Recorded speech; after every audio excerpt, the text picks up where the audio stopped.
What's up, people? It's your girl Adeola. Happy New Year. I hope you all had a great Christmas and New Year celebration. First and foremost, I'd like to express my condolences to the people of Ivory Coast and Angola, where a lot of people, especially children, died on January 1st. Both happened because of stampedes, where people were returning home from their stadia after celebrating the New Year's Eve. It's very sad indeed. 60 people died in Ivory Coast, with more than 250 people injured, and in Angola, 13 people died, while another 120 were injured. For the deceased, may their souls rest in peace. Yes, my people, my resolution for this year, is to continue my resolution for last year, which was my resolution for the year before and before that. Yes, you feel me?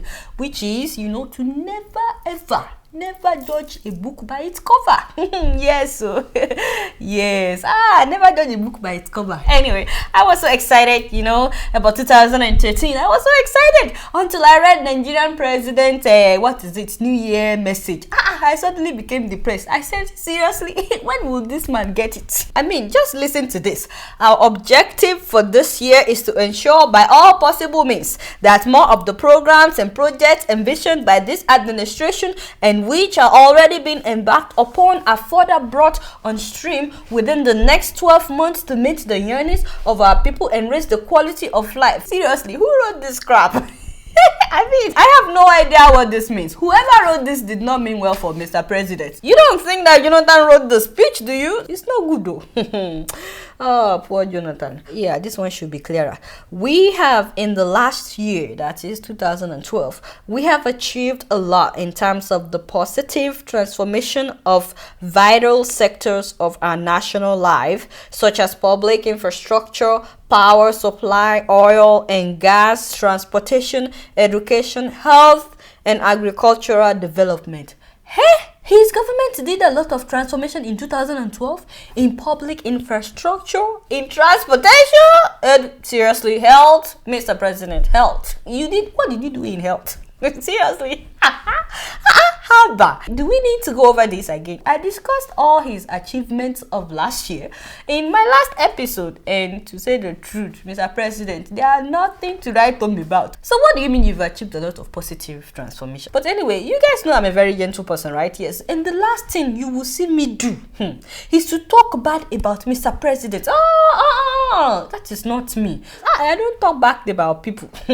Instead, I would rather read other people's comments. Yes, about his New Year speech. Yes, let me find some comments from that website, that notorious website, SaharaReporters.com. Okay, so this one is by somebody that calls himself Wahala.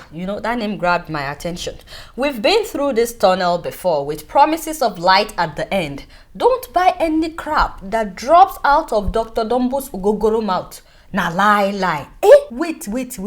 Wahala or whatever your name is. Who are you calling Ogogoro drinker? I hope it's not my president, because I have told you the only thing that my president drinks is holy water. Please don't insult Mr. President. So please mind yourself. No wonder your name is Wahala. You like trouble too much. Let me find a positive comment, Jari. Okay, so this one is from Anonymous. That should be good. This na your New Year speech. He get as a bill. You for no kukuma give New Year speech at all. I beg, go meditate well. Your speech vex people. You just come add high blood pressure for plenty people. Hey, Anonymous. That is a Yoruba name, right? I know your name is Ayontubosun, even though you try to change it. These people, when they get to America, they change their names. How you come yab my president like that now? You don't get respect to Anonymous. In fact, this one is coming to an end. Imagine people yabbing presidents anyhow. These are end times, my people, end times. Even Mr. President testified to it. He said Boko Haram could be signs of end times. Yes, he said all the killings in Nigeria are because we are in the end times. I said, Oga Jonah, why are we the only ones on the bad side of end times? I mean, I believe as a Christian, I believe we are truly in end times. But why does it have to be only Nigerians that have to suffer during this end time? What about other countries now that are actually progressing? Are they not in end time too? Oga Jonah? Oh, by the way, he also said something else last week that got me tripping, This was at the burial ceremony of General Azazi, the one that died in the helicopter crash. Imagine, the bishop got up and he said that, if the aircrafts in Nigeria are certified to be airworthy, how come they keep coming down one by one? He's saying that there must be corruption in the aviation industry. You won't believe when my president got up to talk, he responded to the bishop. He said, that corruption is not the cause of our problems. So, no. It's not corruption. He said it is the attitude of Nigerians. Yes, that is the cause of all our problems.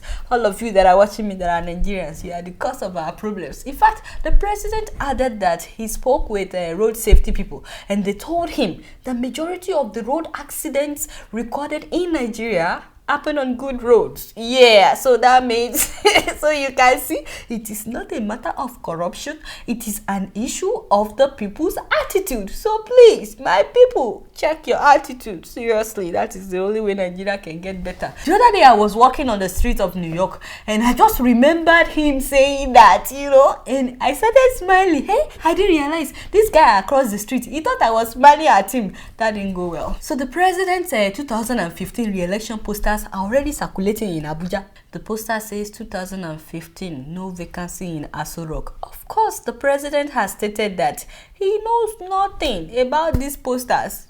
Absolutely nothing. Most people in Nigeria did not believe him. Can you imagine?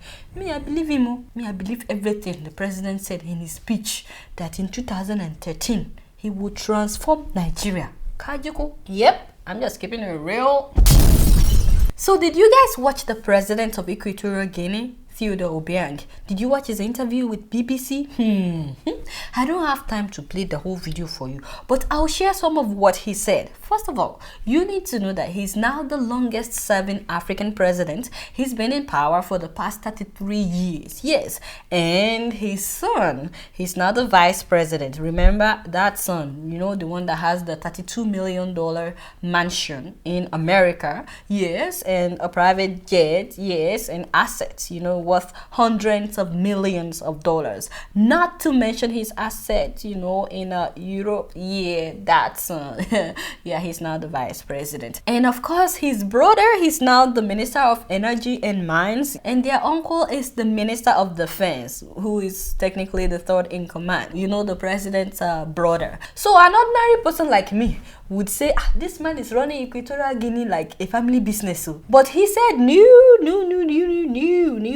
This is not a family business, He said that these people are the only ones that qualify for the position.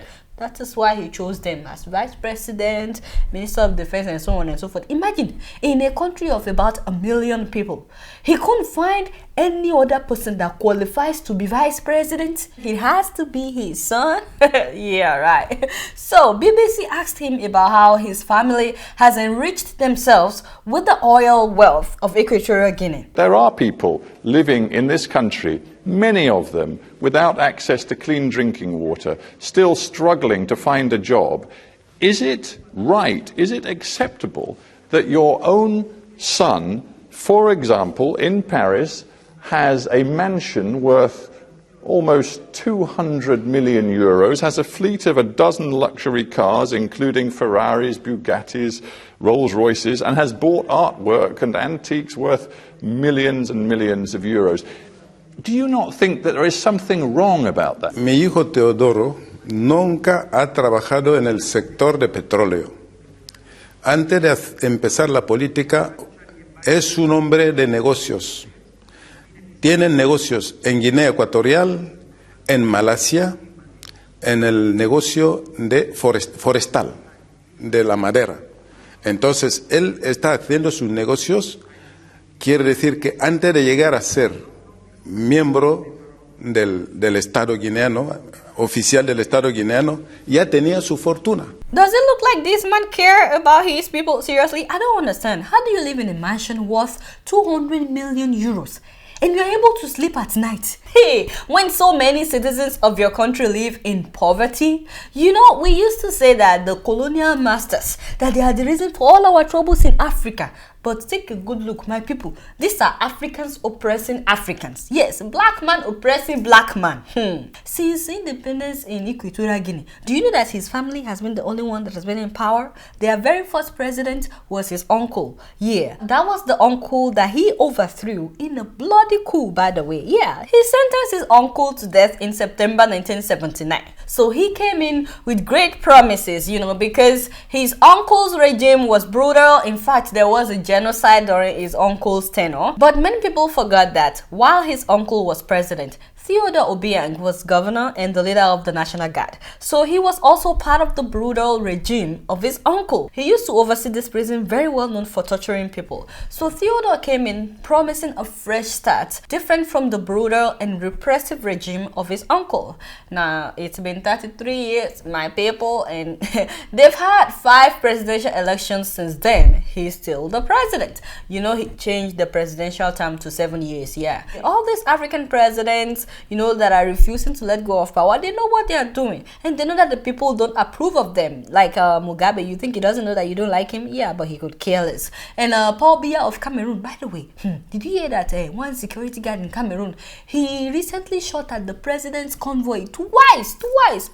The sad thing is that the guy missed both times. Yes, now they arrested him and he's in detention. Poor guy. Now the problem is all these leaders, they like to surround themselves with people that hail them, people that keep telling them that they are doing well. So they become delusional, you know. They have no idea what ordinary people are going through. The only way, like I've been saying, for Africa to operate in its full capacity, my people, is to get rid of all these dictators. Yes, but the sad thing is so many young people now have also been corrupted. Yes, don't ask me how, you know, I'm just keeping it real.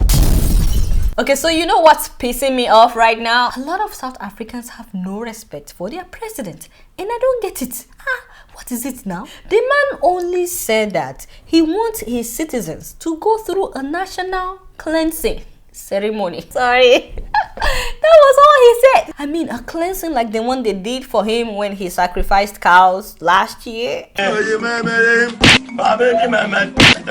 Imagine, he said that a national cleansing ritual will restore the moral values of the nation. Zuma! Zuma, I beg, no use laugh kill person. Anyway, me, I think that the president meant well. You know, he's just trying to get rid of evil spirits in his country. Yes, you know, he also said something around Christmas. What was it? Yes, that having dogs as pets, you know, is white culture. It's not African. I said, how did this man become president again? No offense. So according to Zuma, this national ritual is necessary because of recent demonic events, you know, like when an elderly woman was raped and when minors were shot and killed. But it looks like South Africans are not buying it. I mean, just listen to some of their comments. This one is by Royston. If Zuma is serious, he can cleanse our country by disappearing. Kai! You see what I mean? You want Jacob Zuma to disappear. Hey, he will zoom you like this. This one is by Hellbund. What a name. Are we supposed to take shower? My brother. We're talking about a ritual. You, these people, I have to spell everything out for you. He's talking about ritual, not shower. Ritual. Yes, that is ritual. See, me, I don't have any problem with Zuma. I just think that the guy is funny, you know. My only problem is with one of his baby mamas. I mean, one of his wives. Yes, wife number 3, who decided to renovate her 8 million rand home without getting approval from the city planners. Just imagine this, yes, very good looking, voluptuous woman, you know, yes, saying that a 5-bedroom house is not big enough for her and her 2 children. We're talking about an opulent hilltop home.